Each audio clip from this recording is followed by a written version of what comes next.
Okay guys, so this is the updated how to select and download your images from the new Midjourney website at midjourney.com. I was fiddling around with this for a bit because I haven't played with Midjourney for a while. And I was like, how the heck do you just download certain images that you've made, not all of them? So let me show you 3 different ways to do it today. First one is, so today you can click here and you can click the plus button and that selects all your images that you made today.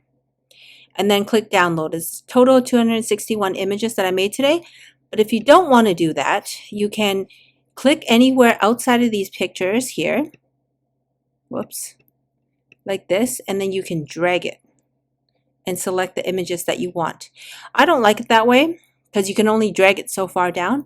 So my favorite one is you're going to hit shift, hold shift, and then click on the images that you want like this. For example, I want these images.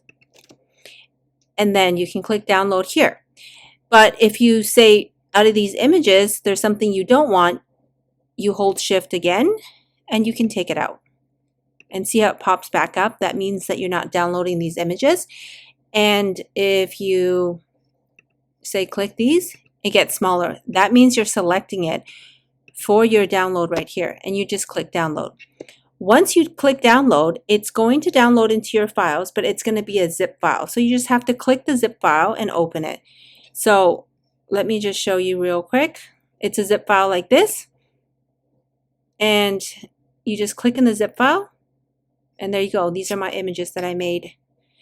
So thank you so much guys for watching. I hope you guys enjoyed this short tutorial on how to use the new Midjourney website. And I will see you guys next time. Bye.